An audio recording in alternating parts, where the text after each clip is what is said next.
Hello student, I am Dr. Murari Lal Baid, lecturer, PG Department of Commerce and Business Management, Kolhan university Chaibasa. मैं अभी आपकी video class ले रहा हूँ जिसमें मैं अभी एमकॉम सेम 1 के स्टूडेंट और बीकॉम सेम 5 के स्टूडेंट के लिए भी ये आवश्यक है। सब्जेक्ट है एमकॉम सेम 1 का फाइनेंशियल मैनेजमेंट और हमारी टॉपिक है कैपिटल बजटिंग। कैपिटल बजटिंग पे इससे पहले मैंने 2 वीडियो थ्योरी का और 1 वीडियो एआरआर का ही प्रैक्टिकल ले चुका हूँ। आज इसका मैं चौथा वीडियो ले रहा हूँ कैपिटल बजटिंग का। तो आज भी हम लोग इसके क्वेश्चंस को सॉल्व करेंगे और क्वेश्चन सॉल्व करना इसलिए इम्पोर्टेंट है क्योंकि प्रैक्टिकल चैप्टर्स में से एक है और बहुत इंपॉर्टेंट चैप्टर है। तो अभी हम लोगों ने एक क्वेश्चन पे यहाँ पे सिलेक्ट किया है, ध्यान देंगे क्वेश्चन के ऊपर। Calculate average rate of return from the following information for 2 investment proposal A and B. 2 proposal है, 2 प्रपोजल के बीच में 2 प्रपोजल का हम लोग को एआरआर निकालना है। जिसका एआरआर ज्यादा होगा उस पर हम लोग जाएंगे, उस पर इन्वेस्टमेंट की ओर सोचेंगे। हमारा पर्टिकुलर्स है, ईयर्स है। इसमें देखिए कॉस्ट जिसको हमने इन्वेस्टमेंट ब्रैकेट में लिख दिया है। ए के लिए 50,000, बी के लिए 60,000। क्वेश्चन को अच्छा से समझ लेना ही आधा आंसर तक पहुंच जाना होता है, इसलिए ध्यान देंगे क्वेश्चन पे। फिर देखिएगा annual income after depreciation but before tax. तो अभी यहाँ पर देखिए आफ्टर डेप्रिसिएशन बोल दिया है, इसलिए इस क्वेश्चन में हमको डेप्रिसिएशन के ऊपर नहीं जाना है। आफ्टर डेप्रिसिएशन हमको प्रॉफिट अवेलेबल हो गया है। अब इस क्वेश्चन में हमको डेप्रिसिएशन का कैलकुलेशन नहीं करना है। बिफोर टैक्स है, टैक्स का कैलकुलेशन हमको करना पड़ेगा, ठीक है। अब यहाँ पे ध्यान देंगे, इसमें प्रोजेक्ट ए में फर्स्ट ईयर का प्रॉफिट 3,000, सेकेंड ईयर 4,000, ये सब after tax profit, sorry before tax profit है आफ्टर डेप्रिसिएशन। 3,000, 4,000, 11,000, 7,000, 2,000 ये ए के लिए है और बी के लिए है 10,000, 6,000, 4,000, 4,000, 3,000। एस्टिमेटेड लाइफ दोनों की सेम है, ध्यान देंगे 5-5 ईयर है और एस्टिमेटेड स्क्रैप वैल्यू ए का 2,000 है और बी का 4,000 है और रेट ऑफ टैक्स 50,000, सॉरी 50%, 50%। अब यहाँ हम लोग कैलकुलेशन करेंगे उनका। तो सबसे पहले हम लोग इसके आंसर्स को तैयार करने से पहले, क्वेश्चन आंसर बनाने से पहले हम लोग यहाँ पर कुछ वर्किंग्स के तौर पे लिखेंगे और हम लोग इसका कैलकुलेशन ऑफ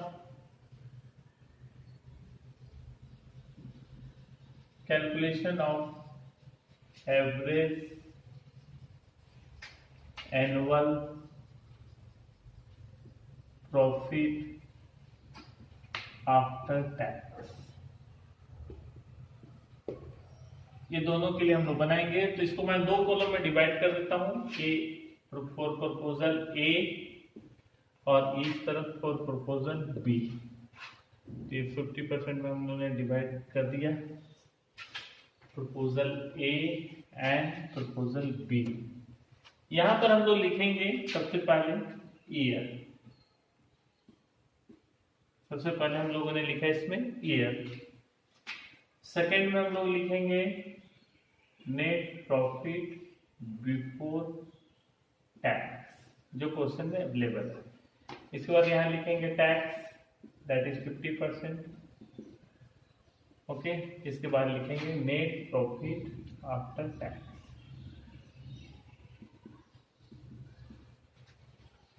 अब यहाँ पे हम लोग ने देखा ये सेम कॉलम यहाँ रिपीट होगा, ईयर,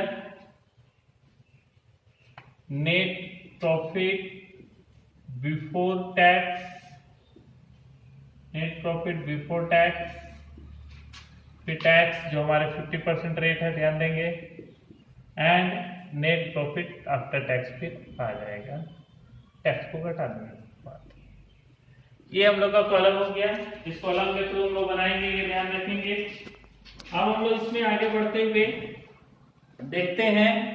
सबसे पहले तो ईयर हम लोग को 5 ईयर्स तक अवेलेबल है, 1, 2, 3, 4, 5। प्रपोजल ए की प्रॉफिट को हम लोग वहां पर पुट करते हैं। 3,000 है, 4,000 है, फर्स्ट ईयर 3,000, ये रुपीज है सब में, 3,000, 4,000, ध्यान देंगे 11,000, 7,000 एंड लास्ट वन इज 2000। ये हमारा प्रॉफिट है, नेट प्रॉफिट बिफोर टैक्स। अब हमारे टैक्स की रेट जो है वो 50% है। तो 50% का मतलब हो गया, देखिए नीचे लिखा गया था टैक्स रेट 50%, देखेंगे यहाँ पे 50% टैक्स रेट है। तो 50% इसका निकालेंगे तो जस्ट हाफ 2000, 5500, 3500 एंड 1000। अब नेट प्रॉफिट आफ्टर टैक्स जब 50% घटेगा इससे तो फिर 50% इतना ही बचेगा, 3000 माइनस 1500, 4000 माइनस 200, 2000। इसका मतलब आधा उधर चला गया टैक्स में, आधा हमारे पास बचा 3500। एकदम सिंपल तरीका, बहुत इजी है, इसको समझने की जरूरत है। अब हम लोग ये टोटल प्रॉफिट निकाल लिए यहाँ पे। तो यहाँ आ गया हमारा 5, 10, 15, 5, 10, 15, 5, 1, 2 और 3, 4, 5, 6, 9, 12, 13, 2 और 3, 5 और 2, 7, 5, 2, 7, 8, 10, 13, 3, 4, 5, 10, 12, 13। तो यहाँ पर आ गया 5,500, 7, 5, 6, 7, 8, 9, 10, 13,500 डिवाइडेड बाय हम लोग कर लेंगे 1, 2, 3, 4, 5, 5 से अगर हम लोग डिवाइड कर दिए तो हम लोग का एवरेज प्रॉफिट, इसको 5 से डिवाइड करेंगे तो कितना आ जाएगा, 5 गुनी 10 और ये 3 इधर चला गया, 35, 5, 7, 35, 2700 रुपया हमारा हो गया एवरेज प्रॉफिट। ठीक है, अब पहले इसको हम लोग कंप्लीट कर लेते हैं, ध्यान दीजिएगा। अब हम लोग चलते हैं एवरेज इन्वेस्टमेंट इसका निकाल लेते हैं। Average investment is equal to original investment plus scrap value divided 2। ध्यान देंगे, तो अब ओरिजिनल इन्वेस्टमेंट इसमें हम लोग का 50,000 है एंड स्क्रैप वैल्यू 2000। तो 50,000 प्लस 2000, 52,000 डिवाइडेड 2। 2 हम लोग लेते हैं फॉर्मूला में है और 2000 जोड़ दिए, 50 तो 52,000 डिवाइडेड 2, तो ये 26,000 हमारा आया। अब हम लोग इसको फॉर्मूला में डालते हैं, ARR average rate of return is equal to average annual profit after tax divided average investment into 100। तो यहां ध्यान देंगे 26,000 डिवाइड, सॉरी एक मिनट, ये आ गया हम लोग का एवरेज प्रॉफिट। पहले ऊपर में हम लोगों ने देखा कितना आया है, ये 2700 डिवाइडेड एवरेज इन्वेस्टमेंट हमारा 26,000 इंटू 100। अब इसको हम लोग सॉल्व करके निकाल लेंगे, इसको काट के जब लोग निकालेंगे तो हमारा कितना आएगा, इस पर ध्यान देंगे। 2700 है इंटू 100 डिवाइडेड 26,000, तो हमारा ये 10.38% आ रहा है। इसको हम लोग 10.4 भी बोल सकते हैं। ये इस क्वेश्चन का माने सॉरी प्रपोजल ए का ARR हुआ। ठीक है, अब हम लोग इधर देखेंगे प्रपोजल बी में, यहां पर भी ईयर 1, 2, 3, 4, 5, इसका यहां से लेंगे profit 10,000, 6,000, 4,000 rupees, 10,000, 6,000, 4,000 and the fourth year also 4,000 और फिर फिफ्थ ईयर में 3,000, 4,000, 3,000। ओके, 50% टैक्स रेट यहां भी है, तो 5,000, 3,000, 2,000, 2,000, 1,500। अब फिर ये 50% इससे लेस हुआ तो फिर 5,000, 3,000, 2,000, 2000 एंड 1500। लेट इसको ऐड कर देंगे हम लोग, 0 0 5 5 3 8 2 10 2 12 13 13,500। वाह, दोनों का 13,500 ही है। एनीवे अब हम लोग निकाल लेते हैं average profit, average annual profit 13,500 divided 5, 5 दूनी 10, 3 5 7 35 2700 यहाँ भी आया, दोनों का सेम आया। ठीक है, लेकिन फिर भी हम लोग आगे बढ़ते हैं। अब यहाँ पर भी हम लोग निकालेंगे, यहाँ पर भी अभी हम लोग को निकालना होगा एवरेज इन्वेस्टमेंट। क्या निकालना होगा? Average investment. फिर वही फॉर्मूला में हम लोग जाएंगे, average investment is equal to original या opening investment plus salvage value, या स्क्रैप वैल्यू ही बोलते हैं, साल्वेज वैल्यू डिवाइडेड 2। तो इधर देखेंगे एक बार कि इस क्वेश्चन में हमारा ओपनिंग कॉस्ट जिसको इन्वेस्टमेंट बोलते हैं वो कितना हजार है, 60,000 है, और इसमें स्क्रैप वैल्यू कितना है, 4,000। तो अभी हम लोग फिर उधर जाएंगे, ध्यान दीजिए, 60,000 प्लस 4,000 दैट इज 64,000 डिवाइडेड 2। तो जब इसको हम लोग 64,000 को 2 से डिवाइड करेंगे तो हमारे पास आ जाएगा 32,000, 32,000। ओके, अब इसको हम लोग सॉल्व करने के लिए फिर ARR का फॉर्मूला लगाएंगे, एक एवरेज रेट ऑफ रिटर्न में हम लोग जाएंगे। तो average annual profit, average annual profit, ध्यान देंगे, average annual profit after tax. यहां मैंने डेप्रिसिएशन इसलिए नहीं लिखा क्योंकि डेप्रिसिएशन का बाद का ही प्रॉफिट दिया हुआ था, डिवाइडेड एवरेज इन्वेस्टमेंट इनटू इस तरफ 100। तो यहां average annual profit after tax हमारा 2,700 है और एवरेज इन्वेस्टमेंट हमारा 32,000 है इंटू 100। अब इसको हम लोग सॉल्व करेंगे, 2700 इंटू 100 डिवाइडेड 32,000 है, एक जीरो और यहां होना चाहिए। ओके, 2,700 इंटू 100 डिवाइडेड 32,000, इसका 8.43।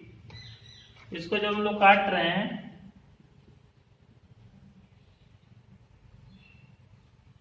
तो 8.43 आ रहा है, तो हम इसको बोल सकते हैं 8.4। यहां पर 10.4 आया ARR, इसमें 8.4 आया। तो ध्यान दीजिएगा, इस प्रोजेक्ट में हमने 50,000 लगाया तो हमको 2700 रुपए का एवरेज प्रॉफिट हुआ। इस प्रोजेक्ट में हमने 60,000 लगाया तो भी हमको 2700 रुपए का प्रॉफिट हुआ। इसका मतलब ये हुआ कि इस प्रोजेक्ट ए का ARR 10.4, प्रोजेक्ट बी की ARR 8.4 से 2% ज्यादा। इस केस में हम लोग प्रोजेक्ट ए को एक्सेप्ट करेंगे और हम लोग चाहेंगे कि हम लोग प्रपोजल ए पर ही जाएं। ये इस तरह के क्वेश्चन हो। अभी यहाँ पर अगर हम इसको इस बड़े वाले पार्ट में नहीं बनाते तो हम छोटे वाले पार्ट में भी, जो इससे पहले वीडियो में हमने दिखाया था, उसमें हम बना सकते थे, हमको बनाने में कोई इसमें दिक्कत नहीं थी। लेकिन ऐसा बनाना एक सिस्टमेटिक अप्रोच लगता है, वो भी सही है और ये भी सही है। इसीलिए आप लोग किसी भी कोई भी फॉर्मूला को हम लोग फॉलो करेंगे, किसी भी तरह से हम लोग फॉलो करेंगे और इसको बनाएंगे, इसमें कहीं कोई आपको दिक्कत नहीं आएगी। तो फिर से एक बार हम क्वेश्चन को रिव्यू कर देते हैं समझने के लिए। चूंकि ये तो वीडियो क्लास, आप अभी हमसे तुरंत तो पूछ नहीं सकते हैं, अगर आपको कुछ पूछना होगा तो आप कमेंट करेंगे, तो ऐसी नौबत नहीं है, इसलिए मैं फिर से एक बार दिखा देता हूँ कि इस क्वेश्चन में हम लोगों ने लिखा कि एवरेज रेट ऑफ रिटर्न जानना था। हमारे पास 2 प्रपोजल है, 2 प्रोजेक्ट हैं, उसके इंफॉर्मेशन में उनका इन्वेस्टमेंट दिया गया है ए और बी का, जो 50,000 60,000 है, और दोनों का नेट प्रॉफिट या एनुअल इनकम आफ्टर डेप्रिसिएशन दे दिया, इसलिए डिप्रिसिएशन इस क्वेश्चन में नहीं निकलेगा। जबकि इससे पहले वाले क्वेश्चन में हमने डेप्रिसिएशन निकाल के घटाया था, यहाँ इसलिए नहीं निकलेगा क्योंकि वर्ड आप देख लीजिए, आफ्टर डेप्रिसिएशन दिया, बिफोर नहीं है। तो आफ्टर डेप्रिसिएशन दिया बट बिफोर टैक्स है, तो टैक्स को घटाएंगे। तो ये प्रॉफिट दोनों का, प्रपोजल ए और प्रपोजल बी का, दोनों का प्रॉफिट हम लोग को 5-5 साल का अवेलेबल है। और जरा नीचे देखेंगे, एस्टिमेटेड लाइफ दोनों की इक्वल थी 5 साल 5 साल, लेकिन दोनों का स्क्रैप वैल्यू अलग अलग था। प्रोजेक्ट ए का 2000 और प्रोजेक्ट बी का 4000। टैक्स रेट दोनों की 50% थी। ये हमारा क्वेश्चन है, ARR निकालना है। जैसे ही मेरे दिमाग में हम क्वेश्चन पढ़े और हमको ARR निकालना है, तो सबसे पहले हमको ये जानना होगा कि इसमें हमको दो चीज की जरूरत पड़ेगी। एक जरूरत पड़ेगी average annual profit after depreciation and tax. तो चूंकि डेप्रिसिएशन का तो चर्चा ही नहीं है, इसका मतलब हम अपने प्रॉफिट से टैक्स को घटाएंगे। और दूसरा, हम लोग को एवरेज इन्वेस्टमेंट की जरूरत पड़ेगी, जिसका फॉर्मूला होगा ओरिजिनल इन्वेस्टमेंट और opening investment plus salvage value या स्क्रैप वैल्यू डिवाइडेड 2। अब जरा इधर देखेंगे इसको, ये हमने डिवाइड कर दिया प्रपोजल ए के लिए, प्रपोजल बी के लिए। Calculation of average annual profit हम लोग पहले निकाल लिए, उसके बाद उसी में हम लोग आगे बढ़े। तो ये ईयर्स का column net profit before tax, tax 50% था इसलिए हमने आधा आधा कर दिया, और आधा बचा जो हमारा नेट प्रॉफिट आफ्टर क्या कहते हैं टैक्स। ये 5 साल का नेट प्रॉफिट आफ्टर टैक्स को जोड़ दिया, 5 से डिवाइड कर दिया, तो हमारा एवरेज इनकम आया। और एवरेज इन्वेस्टमेंट के लिए original investment plus salvage value या स्क्रैप वैल्यू डिवाइडेड 2 किए, तो इसमें 26,000 आ गया। अब इस फॉर्मूला में ARR का फॉर्मूला देखिए, average annual profit after tax divided average investment into 100, तो ये 10.4 आ गया। सिमिलरली हम लोग गए प्रोजेक्ट बी के लिए, गए हम लोग सिमिलरली प्रोजेक्ट जब बी के लिए हम लोग गए, तो इसमें भी हम लोगों ने 5 ईयर्स का प्रॉफिट को लिखा, उसमें से 50% टैक्स हमने घटाया। 50% टैक्स घटाने के बाद हमारा 50% नेट प्रॉफिट आफ्टर टैक्स बचा। ये 5 साल के प्रॉफिट को जोड़ के फिर हम लोगों ने 5 से डिवाइड कर दिया, क्योंकि हमको एवरेज एनुअल प्रॉफिट बताना था। तो ये भी 2700 आया इत्तेफाक से, इसमें भी 2700 आया। फिर एवरेज इन्वेस्टमेंट इनका चूंकि 60,000 था इन्वेस्टमेंट, प्लस 4,000 रुपया स्क्रैप वैल्यू था 64,000, डिवाइडेड हम लोग 2 से कर दिए, तो 32,000 रुपया इसका एवरेज इन्वेस्टमेंट आया। और इसको जब ARR के फॉर्मूला में डालें तो हम लोग का 8.4 आया। तो हमारा ARR प्रोजेक्ट ए का ज्यादा है। जब हम लोग का प्रोजेक्ट ए का ARR ज्यादा है, तो हम लोग प्रोजेक्ट ए को हम लोग एक्सेप्ट करेंगे और ए पे काम करेंगे। तो इस वीडियो में मैं आपको ARR का ये प्रैक्टिकल क्वेश्चन बताया। अभी हमारा 2 वीडियो ARR के लिए हो गया। अब इसके बाद वाला जो वीडियो मैं आपको बताऊंगा नेक्स्ट, उसमें हम लोग पेबैक पीरियड की ओर जाएंगे और पेबैक पीरियड के बारे में सीखेंगे। फिर भी स्टूडेंट, आपको यदि किसी भी बात, मेरी कोई भी कॉन्सेप्ट आपको नहीं समझ में आती है, ऐसा तो मैंने अपनी तरफ से बहुत अच्छी कोशिश की है, फिर भी अगर नहीं समझ में आएगी तो आप हमें कमेंट कीजिए, मैं उसका फिर से किसी वीडियो में बीच में मैं उसको जो आपकी डाउट्स रहेगी उसको बता दूंगा। धन्यवाद, थैंक यू।